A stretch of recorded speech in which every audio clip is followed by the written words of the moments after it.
ছেলেগুলোকে এত সাবধান করবে না? বেঁচে আছে তো ছেলেগুলো, দেখো।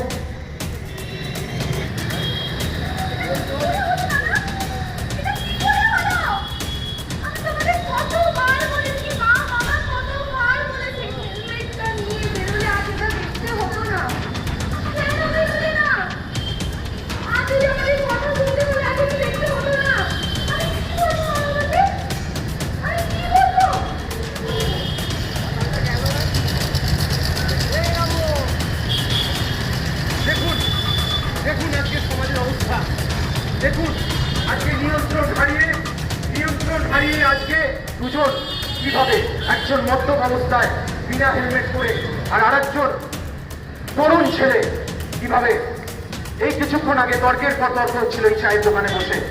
দেখুন আজকে পশ্চিমবঙ্গ সরকার এবং পশ্চিমবঙ্গ পুলিশ প্রশাসন যেভাবে সহযোগিতা করছে মানুষের সাথে, সমস্ত তরুণদের বাঁচানোর স্বার্থে তারা রাস্তায় রাস্তায় ট্রাফিক আইন তারা মেনটেন করাচ্ছে।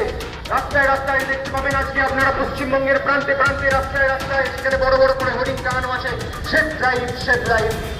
আজকে কিসের জন্য এই সেফ ড্রাইভ সেফ ড্রাইভ? এই তরুণগুলোকে বাঁচানোর জন্য। কেন 1.5 লাখ 2 লাখ টাকার বাইক নিয়ে আপনারা চড়বেন, আপনাদের ছেলে মেয়েরা চড়বে, কিন্তু একটা 700 টাকা 1000 টাকা 1200 টাকা দামের হেলমেট সেটা কি কেনা যায় না? আপনারা পরিবার থেকে একটু সতর্ক করুন না।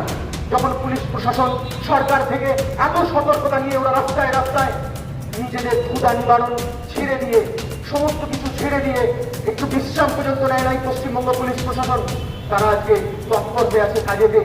আজকে আপনাদের ছেলে মেয়েদের প্রাণ বাঁচানোর জন্য আপনাদের পরিবারের লোকেদের হাতে একটুখানি হেলমেটটা তুলে দিন, আর বারণ করুন মদ্যপ অবস্থায় যেন গাড়ি নিয়ে রাস্তায় না বেরোয়। আমাদের সকলকে এক হয়ে এই বার্তা ঘরে ঘরে পৌঁছে দিতে হবে। পশ্চিমবঙ্গ পুলিশ প্রশাসনের সঙ্গে হাতে হাত রেখে আমাদের এই ট্রাফিক আইন মেনে চলতে হবে।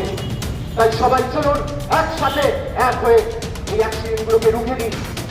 আর মৃত্যুর সঙ্গী যেন কেউ না হয়, কোনো তরুণ যেন না হয়, কোনো পরিবারের কেউ যেন না হয়। আমরা পশ্চিমবঙ্গ পুলিশের সাথে হাতে হাত মিলিয়ে একসাথে সবাই মিলে চলি। Safe life safe drive, safe life safe drive, safe life safe drive.